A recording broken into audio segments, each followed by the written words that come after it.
El libro de Conquest fue presentado a muchos tontos útiles, una serie de periodistas y profesores de universidad, etc., con el fin de asegurarse de que las mentiras de la leyenda negra anticomunista siguieran extendiéndose entre amplios sectores de la población.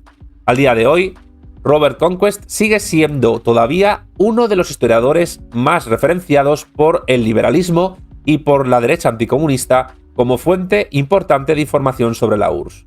La clave de todo este asunto es siempre la misma. Tanto Hitler como Goebbels y tanto Hearst como Conquest lo que hicieron básicamente fue inflar cifras a medida que iba avanzando la tensión que tenía geopolítica con la Unión Soviética, bien en los preludios de la Segunda Guerra Mundial o en la propia Segunda Guerra Mundial, o bien en la Primera Guerra Fría, empezando con 6 millones de muertos en el Holodomor y acabando con 12, 15 o 17, por no hablar de los muertos que fueron supuestamente varios millones durante el periodo del terror del año 1936 a 1938 en la Unión Soviética. Así se fabricó la leyenda negra contra la Unión Soviética en el mundo anglo-germánico protestante. Pero este mundo necesitaba además una persona rusa que fuese fundamental para vender internacionalmente esta leyenda negra. ¿Y esa persona quién fue? Porque al final siempre son los traidores internos los que más daño hacen a una causa. Y en este caso, ese fue Alexander Solzhenitsyn, Premio Nobel de Literatura. Hablemos de Solzhenitsyn. Atención. Para Mario Sousa, otra persona a la que siempre se asocia con libros y artículos sobre los millones de personas que supuestamente perdieron sus vidas o su libertad en la antigua Unión Soviética, es el autor ruso Alexander Solzhenitsyn. Este se hizo famoso en todas partes del mundo capitalista a finales de la década de 1960 gracias a su libro Archipiélago Gulag, que como digo me lo leí en mi juventud. Sigamos. Él mismo había sido condenado en 1946 a 8 años de internamiento en un campo de trabajo o Gulag por desempeñar actividades contrarrevolucionarias consistente en la distribución de propaganda antisoviética. Según Solzhenitsyn, la lucha contra la Alemania nazi en la Segunda Guerra Mundial pudo haberse evitado si el gobierno soviético hubiera llegado a un compromiso con Hitler. Solzhenitsyn también acusaba al gobierno soviético y a Stalin de ser aún peores que Hitler desde el punto de vista, según él, de los terribles efectos de la guerra en el pueblo de la Unión Soviética. Alexander Solzhenitsyn no ocultó nunca sus simpatías nazis, sus simpatías por Hitler, y fue condenado por traición. Porque, claro, el tema es que la prensa anglo-germánica protestante convirtió a Solzhenitsyn en un adalid de la libertad y en un adalid de los derechos humanos y de la democracia, cuando realmente Alexander Solzhenitsyn fue simpatizante de la Alemania nazi e incluso simpatizante de un retorno del zarismo a Rusia. Y de esto se habla muy poco. ¿Por qué? Porque Solzhenitsyn era de una derecha primaria, era de derecha tradicionalista, a pesar de ser ciudadano soviético. Por tanto, nunca fue ni demócrata ni nunca fue liberal, aunque el liberalismo le utilizó para generar la leyenda negra anticomunista. Sigamos con este premio Nobel de Literatura. Atención. Solzhenitsyn comenzó a publicar sus libros en 1962 en la misma Unión Soviética, con el consentimiento y la ayuda del mismísimo Nikita Khrushchev, aquel que publicó el mal llamado Informe Secreto que denunció los crímenes de Stalin y el culto a la personalidad. ¿Por qué? Porque el primer paso para interiorizar una leyenda negra es que las propias autoridades de un Estado la asuman como verdad. Y eso ocurrió con el propio Partido Comunista de la Unión Soviética a partir de Nikita Khrushchev. Sigamos. El primer libro que publicó Alexander Solzhenitsyn fue Un día en la vida de Iván Denisovich, sobre la vida de un preso. Khrushchev utilizaba los textos de Solzhenitsyn para combatir la herencia socialista de Stalin. En el año 1970, Solzhenitsyn ganó el Premio Nobel de Literatura. Sus libros comenzaron a publicarse en cantidades ingentes en los países capitalistas, convirtiendo a su autor en uno de los instrumentos más valiosos del imperialismo depredador anglocapitalista para combatir al socialismo en la Unión Soviética. Sus textos sobre los campos de trabajo se añadieron a la propaganda sobre los millones de personas que supuestamente habían muerto en la Unión Soviética y fueron presentados por los medios de comunicación capitalistas como auténticos. En 1974, Solzhenitsyn renunció a su ciudadanía soviética y se exilió en Suiza, país supuestamente neutral, sigamos, y luego en los Estados Unidos. En aquel tiempo era considerado por la prensa liberal burguesa como el mayor luchador por la libertad y la democracia. pero sus simpatías nazis y su tradicionalismo prozarista fueron ocultados para no interferir con la guerra de propaganda contra el socialismo de la URSS en la Primera Guerra Fría. En los Estados Unidos, con frecuencia, Solzhenitsyn era invitado a hablar en reuniones importantes. Fue, por ejemplo, el principal conferenciante en el Congreso del sindicato Falkoi en el año 1975, y el 15 de julio de ese mismo año fue invitado a dar una conferencia sobre la situación mundial en el Senado de los Estados Unidos. Sus conferencias buscaban la provocación y la agitación violenta, dando argumentos y haciendo propaganda en favor de las posiciones más derechistas y anticomunistas. Entre otras cosas, Alexander Solzhenitsyn pidió que Vietnam fuera atacado nuevamente tras su victoria sobre los Estados Unidos. Más aún, después de 40 años de Estado Novo en Portugal, el régimen dictatorial derechista que inició António de Oliveira Salazar, la dictadura de mayor duración en toda Europa, y cuando los oficiales izquierdistas del ejército portugués asumieron el poder en la Revolución Popular de los Claveles de 1974, Alexander Solzhenitsyn comenzó a hacer propaganda en favor de la intervención militar estadounidense en Portugal, que según él se uniría al Pacto de Varsovia si Estados Unidos no intervenía. En sus conferencias, Solzhenitsyn siempre lamentó la liberación de las colonias africanas de Portugal. Hace poco se celebró el medio siglo de aniversario de la Revolução dos Cravos, de la Revolución de los Claveles en Portugal.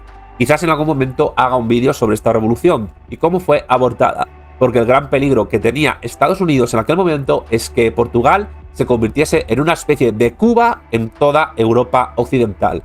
Y siendo Portugal uno de los estados fundadores de la OTAN, aquello fue un absoluto peligro. Pero el caso es que Solzhenitsyn pidió básicamente que Estados Unidos interviniese en Portugal en 1974. Sigamos. La motivación principal de los discursos de Alexander Solzhenitsyn fue siempre la guerra sucia contra el comunismo soviético. Por eso hablaba de la presunta ejecución de varios millones de personas en la URSS, hasta las decenas de miles de estadounidenses supuestamente encarcelados y esclavizados, según Solzhenitsyn, en Vietnam del Norte durante la guerra de Vietnam.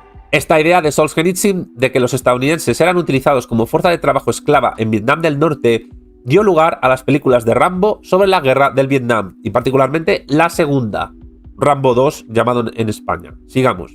Los periodistas estadounidenses que osaban escribir en favor de la paz entre Estados Unidos y la Unión Soviética fueron acusados por Alexander Solzhenitsyn en sus discursos de potenciales traidores. Solzhenitsyn también hizo propaganda en favor del aumento de la capacidad militar estadounidense contra la URSS, que según él era más poderosa en tanques y aviones de 5 a 7 veces más que los Estados Unidos, así como en armas atómicas. En algún momento aseguró Solzhenitsyn que las armas de corto alcance de la URSS eran 2, 3 o hasta 5 veces más potentes que las de Estados Unidos. Las conferencias que Solzhenitsyn daba sobre la Unión Soviética en Estados Unidos y en otras naciones representaban la voz de la derecha más furibundamente antisocialista y anticomunista, pero él mismo llegó más allá incluso que esta misma derecha en su apoyo público a varios regímenes políticos, y no solo el de António de Oliveira Salazar y Marcelo Caetano en Portugal. Después de la muerte de Franco en España en 1975, este régimen español comenzó a perder el control de la situación política, o se mutó en otra cosa, y a principios de 1976, los acontecimientos de España atrajeron la atención de la opinión pública mundial. Había huelgas y manifestaciones para exigir la democracia y la libertad, y el heredero de Franco, el rey Juan Carlos de Borbón, y si no me creéis, os dejo abajo en la descripción un vídeo en el que demuestro, partiendo de papeles de Wikileaks, cómo Juan Carlos de Borbón se ganó el apoyo de Estados Unidos para que fuera rey de España a cambio de ser informante de la Embajada de Estados Unidos en Madrid. Sigamos con lo que estoy diciendo sobre Solzhenitsyn. Se vio obligado Juan Carlos de Borbón, como decía, a introducir con mucha cautela algunas medidas liberalizadoras para calmar la agitación social. Esto siempre según Mario Sousa. En ese momento crucial de la historia política española, Alexander Solzhenitsyn apareció en Madrid y concedió una entrevista al programa Directísimo, un sábado por la noche, el 20 de marzo, en horario de máxima audiencia. Sobre ello hicieron reportajes el periódico ABC y el periódico Ya el 21 de marzo de 1976. Solzhenitsyn, a quien habían enseñado las preguntas antes de la entrevista, aprovechó la ocasión para hacer toda clase de declaraciones derechistas y anticomunistas. Su intención no era apoyar las supuestas medidas de liberalización del rey. Al contrario, Solzhenitsyn se mostró contrario a la reforma democrática. En su entrevista en televisión, declaró que 110 millones de rusos habían muerto a consecuencia del socialismo y comparó la esclavitud a la que el pueblo soviético ha estado sometido con la libertad que se disfruta en España en la dictadura de Franco. Es decir, que partiendo de Conquest y de sus propias locuras, Alexander Solzhenitsyn no se paraba para decir públicamente, como ocurrió en España en aquel año en televisión española, que la URSS había matado a 110 millones de personas, millón arriba, millón abajo, porque a veces que se dice 100 millones o incluso 150 millones. Solzhenitsyn fue una persona fundamental, junto con Hitler, Goebbels, William Randolph Hearst y Robert Conquest, para fomentar, según Mario Sousa, la leyenda negra del genocidio soviético. Sigamos porque lo más gordo está aún por comenzar. Atención. Solzhenitsyn también acusó a los círculos progresistas de utópicos en España por pensar que España era una dictadura con Franco. Por progresista, Solzhenitsyn entendía a cualquiera que estuviera en la oposición al franquismo, es decir, desde liberales progresistas a socialdemócratas, comunistas, etc., o incluso a gente de derecha que quería ir hacia un modelo de democracia liberal desde la propia legalidad franquista. Textualmente, en aquella entrevista, Solzhenitsyn dijo que el otoño pasado la opinión pública mundial estaba preocupada por la suerte de los terroristas españoles, terroristas de ETA, del Grapo y del FRAP, entre otros, a los cuales en algún momento he dedicado un vídeo. Sigamos.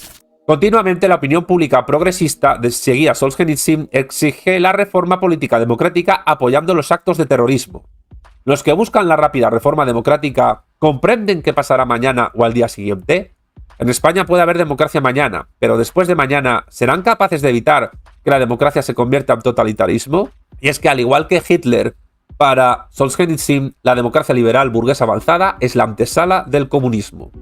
Esto lo dice Hitler textualmente en el Mein Kampf. Sigamos. A una pregunta cautelosa de los periodistas en directísimo sobre si tales declaraciones no podían interpretarse como un apoyo a los regímenes de países donde no existía ninguna libertad de expresión y que eran de signo derechista, Solzhenitsyn contestó: «Solo conozco un lugar donde no existe ninguna libertad y ese es Rusia». Las declaraciones de Solzhenitsyn en la televisión española apoyaban directamente a lo que se llamaba entonces el Búnker en España, un grupo al cual Solzhenitsyn había continuado defendiendo hasta el día de su muerte. Este fue uno de los motivos por los cuales Alexander Solzhenitsyn desapareció de la vista del público en sus 18 años de exilio en Estados Unidos y una de las razones por las que comenzó a perder el apoyo incondicional de los gobiernos capitalistas. ¿Por qué? Porque para Estados Unidos fue un regalo del cielo poder utilizar a un hombre como Solzhenitsyn en su guerra sucia contra el socialismo, pero todo tenía sus límites, porque la Rusia capitalista que se formó a partir de Boris Yeltsin en 1991, el apoyo de lo que sería más bien el capitalismo anglo-germánico protestante a los grupos políticos es simple y llanamente la capacidad de hacer buenos negocios con suculentas ganancias a la sombra de tales grupos. Por eso, cuando los grupos anticomunistas pasan una raya, y esa raya es la de, por ejemplo, el neofascismo, el neonazismo o el tradicionalismo conservador reaccionario, eso no se considera un buen negocio para el anticomunismo liberal. Por esta razón, los proyectos políticos que defendía Solzhenitsyn para Rusia son hoy letra muerta por lo que respecta al apoyo anglosajón. Lo que Solzhenitsyn quería como futuro político para Rusia era una vuelta al régimen autoritario de los zares, de la mano de la Iglesia Ortodoxa rusa tradicional. Pero incluso los imperialistas capitalistas más fanáticos no están interesados en apoyar una estupidez política, según ellos, de semejante magnitud.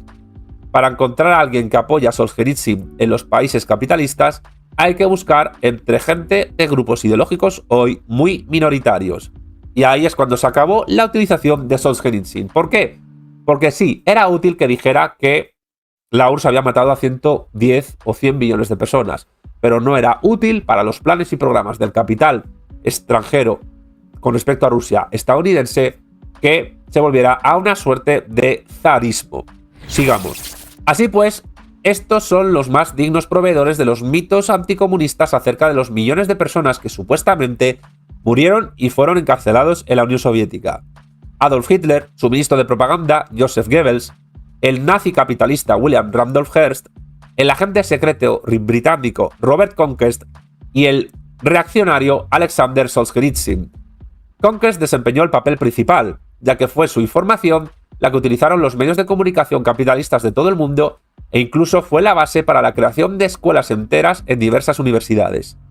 El trabajo de Conquest es sin duda un ejemplo de desinformación policial de primer orden. En la década de 1970, Robert Conquest recibió una gran ayuda de Alexander Solzhenitsyn y de una serie de personajes secundarios como Andrei Sájarov y Roy Medvedev. Además, aparecieron aquí y allá, por todo el mundo, una serie de personas que se dedicaban a especular sobre el número de muertos y encarcelados en la Unión Soviética, y que siempre veían sus cuentas engrosadas por los emolumentos de la prensa capitalista. Pero la verdad del asunto, según Mario Sousa, fue expuesta finalmente y reveló el verdadero rostro de estos falsificadores de la historia, pues las órdenes de Gorbachov de abrir los archivos secretos del Partido Comunista de la Unión Soviética a la investigación histórica tuvieron unas consecuencias que nadie podía haber previsto, al menos a nivel de información historiográfica. ¿Qué es lo que ocurre? Que hoy todavía esas investigaciones, después de la apertura de los archivos por Gorbachov, siguen siendo para mucha gente desconocidas. Sin embargo, hoy todavía la leyenda negra anticomunista y particularmente antisoviética, que es muy fuerte a nivel popular y que explica en esta Segunda Guerra Fría cómo está el anticomunismo totalmente enervado en el planeta, sobre todo en el hemisferio mal llamado occidental, sin embargo todavía no ha empezado a ser derribada a nivel académico en sentido serio. ¿Por qué? Porque sigue habiendo una potencia comunista a la que hay que derribar, que es la República Popular China. Ahora es cuando, después de haber contextualizado históricamente el surgimiento de la leyenda negra anticomunista de los 100 millones de muertos, es cuando vamos a tratar de manera pormenorizada qué pasó después de la apertura de los archivos que hizo o que mandó a hacer Mikhail Gorbachov a finales de los 80, pocos años antes de la caída de la Unión Soviética. ¿Por qué? Porque aquí se produjo un giro de 180 grados a la hora de conocer, mediante datos que la propia Unión Soviética había ido recopilando también en época de Stalin, lo que fue el régimen de la URSS para su propia población y para otras. Y aquí viene la verdad sobre los 100 millones de muertos del comunismo. Atento.